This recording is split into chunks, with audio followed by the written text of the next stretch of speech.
When 2 full years had passed, Pharaoh had a dream. He was standing by the Nile, when out of the river there came up 7 cows, sleek and fat, and they grazed among the reeds.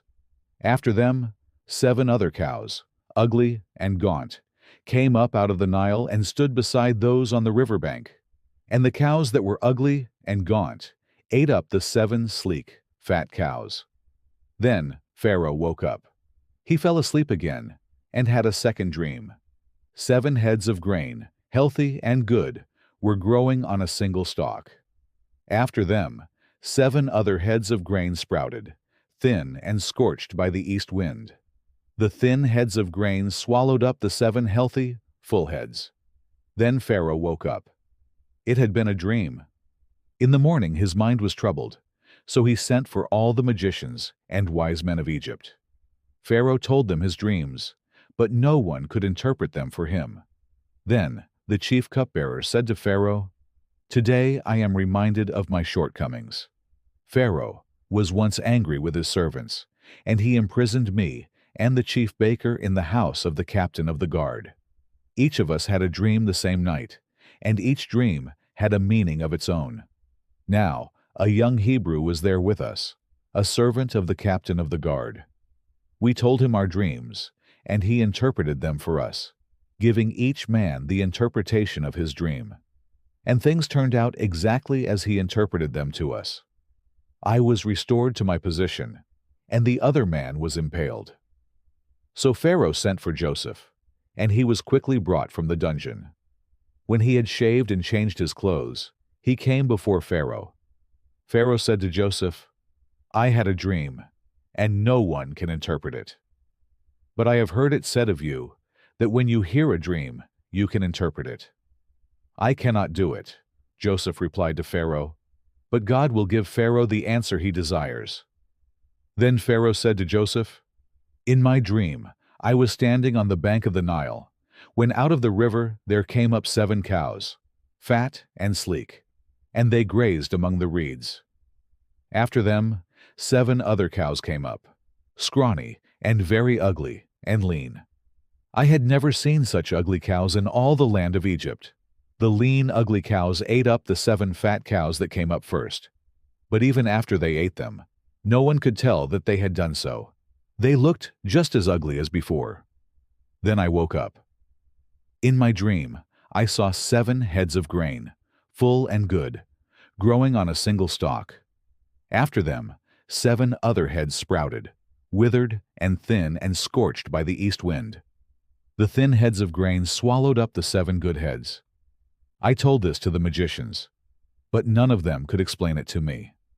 Then Joseph said to Pharaoh, "The dreams of Pharaoh are one and the same. God has revealed to Pharaoh what he is about to do. The 7 good cows are 7 years, and the 7 good heads of grain are 7 years. It is one and the same dream. The 7 lean, ugly cows that came up afterward are 7 years, and so are the 7 worthless heads of grain scorched by the east wind. They are 7 years of famine. It is just as I said to Pharaoh. God has shown Pharaoh what he is about to do. 7 years of great abundance are coming throughout the land of Egypt, but 7 years of famine will follow them. Then all the abundance in Egypt will be forgotten, and the famine will ravage the land. The abundance in the land will not be remembered, because the famine that follows it will be so severe." The reason the dream was given to Pharaoh in 2 forms is that the matter has been firmly decided by God, and God will do it soon. And now, let Pharaoh look for a discerning and wise man, and put him in charge of the land of Egypt. Let Pharaoh appoint commissioners over the land to take 1/5 of the harvest of Egypt during the 7 years of abundance. They should collect all the food of these good years that are coming, and store up the grain under the authority of Pharaoh, to be kept in the cities for food. This food should be held in reserve for the country, to be used during the 7 years of famine that will come upon Egypt, so that the country may not be ruined by the famine. The plan seemed good to Pharaoh and to all his officials. So Pharaoh asked them, "Can we find anyone like this man, one in whom is the Spirit of God?" Then Pharaoh said to Joseph, "Since God has made all this known to you, there is no one so discerning and wise as you. You shall be in charge of my palace, and all my people are to submit to your orders. Only with respect to the throne will I be greater than you." So Pharaoh said to Joseph, "I hereby put you in charge of the whole land of Egypt." Then Pharaoh took his signet ring from his finger and put it on Joseph's finger. He dressed him in robes of fine linen and put a gold chain around his neck. He had him ride in a chariot as his second in command, and people shouted before him, "Make way!" Thus he put him in charge of the whole land of Egypt. Then Pharaoh said to Joseph, "I am Pharaoh, but without your word, no one will lift hand or foot in all Egypt." Pharaoh gave Joseph the name Zaphenath-Paneah, and gave him Asenath daughter of Potipharah, priest of On, to be his wife. And Joseph went throughout the land of Egypt. Joseph was 30 years old when he entered the service of Pharaoh king of Egypt. And Joseph went out from Pharaoh's presence and traveled throughout Egypt. During the 7 years of abundance, the land produced plentifully. Joseph collected all the food produced in those 7 years of abundance in Egypt and stored it in the cities. In each city, he put the food grown in the fields surrounding it. Joseph stored up huge quantities of grain, like the sand of the sea. It was so much that he stopped keeping records because it was beyond measure. Before the years of famine came, 2 sons were born to Joseph by Asenath, daughter of Potipharah, priest of On. Joseph named his firstborn Manasseh and said, "It is because God has made me forget all my trouble and all my father's household." The second son he named Ephraim and said, "It is because God has made me fruitful in the land of my suffering." The 7 years of abundance in Egypt came to an end, and the 7 years of famine began, just as Joseph had said. There was famine in all the other lands, but in the whole land of Egypt there was food. When all Egypt began to feel the famine, the people cried to Pharaoh for food. Then Pharaoh told all the Egyptians, "Go to Joseph and do what he tells you." When the famine had spread over the whole country, Joseph opened all the storehouses and sold grain to the Egyptians, for the famine was severe throughout Egypt. And all the world came to Egypt to buy grain from Joseph, because the famine was severe everywhere. When Jacob learned that there was grain in Egypt, he said to his sons, "Why do you just keep looking at each other?" He continued, "I have heard that there is grain in Egypt. Go down there and buy some for us, so that we may live and not die." Then 10 of Joseph's brothers went down to buy grain from Egypt. But Jacob did not send Benjamin, Joseph's brother, with the others, because he was afraid that harm might come to him. So Israel's sons were among those who went to buy grain, for there was famine in the land of Canaan also. Now Joseph was the governor of the land, the person who sold grain to all its people. So when Joseph's brothers arrived, they bowed down to him with their faces to the ground. As soon as Joseph saw his brothers, he recognized them, but he pretended to be a stranger and spoke harshly to them. "Where do you come from?" he asked. "From the land of Canaan," they replied, "to buy food." Although Joseph recognized his brothers, they did not recognize him. Then he remembered his dreams about them and said to them, "You are spies. You have come to see where our land is unprotected." "No, my lord," they answered. "Your servants have come to buy food. We are all the sons of one man. Your servants are honest men, not spies." "No," he said to them.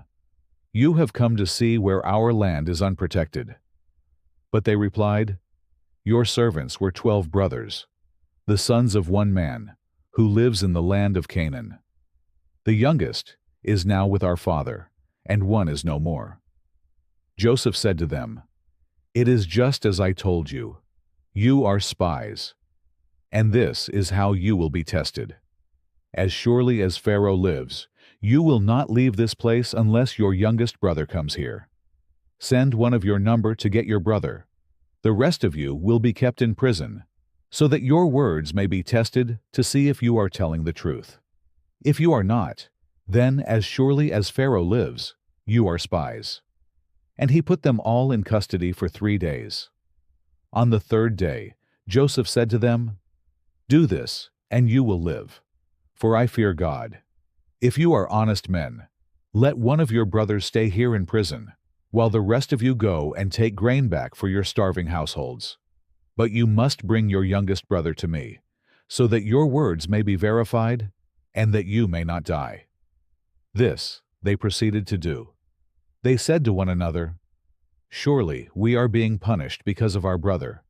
We saw how distressed he was when he pleaded with us for his life, but we would not listen. That's why this distress has come on us." Reuben replied, "Didn't I tell you not to sin against the boy? But you wouldn't listen. Now we must give an accounting for his blood." They did not realize that Joseph could understand them, since he was using an interpreter. He turned away from them and began to weep, but then came back and spoke to them again. He had Simeon taken from them and bound before their eyes. Joseph gave orders to fill their bags with grain, to put each man's silver back in his sack, and to give them provisions for their journey. After this was done for them, they loaded their grain on their donkeys and left. At the place where they stopped for the night, one of them opened his sack to get feed for his donkey, and he saw his silver in the mouth of his sack. "My silver has been returned," he said to his brothers. "Here it is, in my sack." Their hearts sank, and they turned to each other trembling and said, "What is this that God has done to us?" When they came to their father Jacob in the land of Canaan, they told him all that had happened to them. They said, "The man who is Lord over the land spoke harshly to us and treated us as though we were spying on the land. But we said to him, 'We are honest men. We are not spies. We were 12 brothers, sons of one father. One is no more, and the youngest is now with our father in Canaan.' Then the man who is Lord over the land said to us, 'This is how I will know whether you are honest men. Leave one of your brothers here with me, and take food for your starving households and go. But bring your youngest brother to me, so I will know that you are not spies, but honest men. Then I will give your brother back to you, and you can trade in the land.'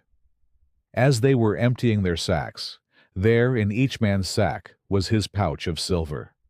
When they and their father saw the money pouches, they were frightened. Their father Jacob said to them, 'You have deprived me of my children. Joseph is no more, and Simeon is no more, and now you want to take Benjamin.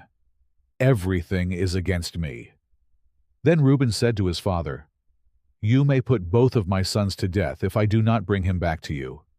Entrust him to my care, and I will bring him back.' But Jacob said, 'My son will not go down there with you. His brother is dead, and he is the only one left. If harm comes to him on the journey you are taking, you will bring my gray head down to the grave in sorrow.